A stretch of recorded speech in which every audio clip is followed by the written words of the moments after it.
Greetings and salutations, friends. It's time for the best of 3. In case you're new here, I play 3 random games for 30 minutes. Or a little more. Then I score them. Then I score them again. Let's go. Today we're looking at 3 more PC games. All 3 of which I have a history with. So I'm gonna go ahead and turn them on. Unbiased powers. Activate. I get to do one today, right, Tim? Yep. Why don't you go ahead and get us started, V? Wonderful. Lord of the Rings, The Battle for Middle-earth 2. Now, first things first.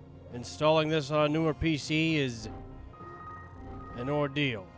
That goes for the first one as well. But, unlike my counterpart, I can read.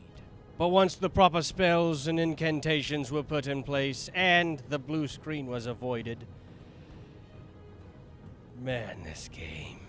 Now, even though I'm singing its praises, obviously, it's not for everyone. It's an RTS game.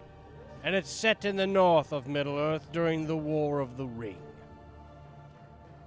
So not the movies. Speed it up, V. This isn't a lore channel. Plus, that's what the expand upon laters are for. To expand upon later. Fine.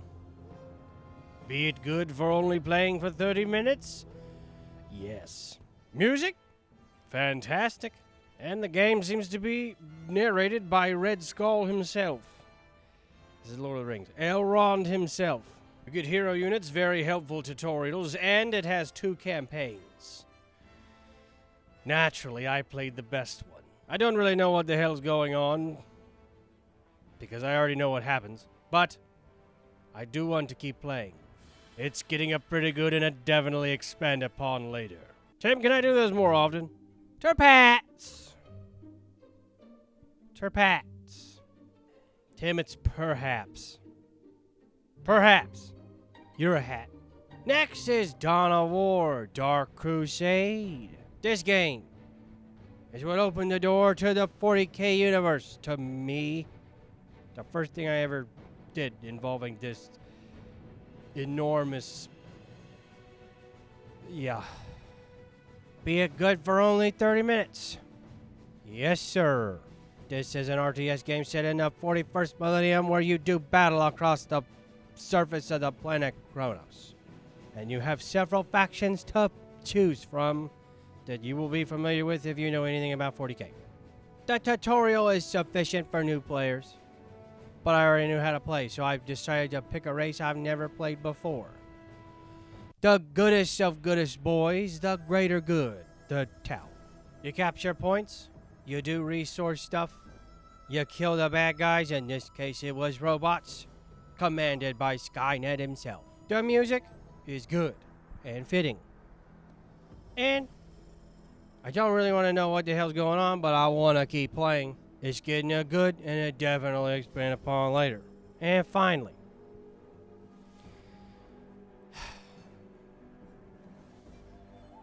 is Jurassic World Evolution. The first one. I like dinosaurs. I like simulation games. I like amusement parks. You could say this game was made specifically for me. Because it was. The music is delightful, as they should be in games like this, and for a game like this, the controls were pretty easy to understand and self-explanatory. It's time for a Timothy tangent. Just so you're aware, whenever I talk about an RTS or simulation game like this, I assume you've played them before. If you haven't, just understand that this, what I'm about to say, applies to basically all of them.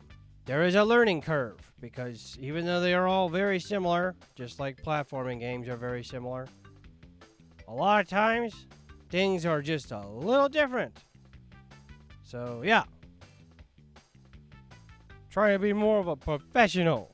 You got all sorts of stuff to manage. You got teams flying out and getting dinosaur rocks to make better dinosaurs. You got stores, food, entertainment eventually. It's getting up pretty good, and it definitely expanded upon later. This one wasn't easy being cheesy, but I'm gonna give it to Dawn of War, Dark Crusade, for accessibility, because Battle for Middle-earth 2 and 1 for that required extra steps to get to work, and Jurassic World Evolution is a bit more niche. Yeah. Bonus round. This bonus round is brought to you by a spooky game that I love. The Suffering. This game is rated M for mature. This is one of the first games I ever talked about, and it was one of the first videos I made that did pretty good for a new tuber like myself. But it's unlisted on account of being rated M for mature. As always, I hope everyone's having a fantastic day. Bye.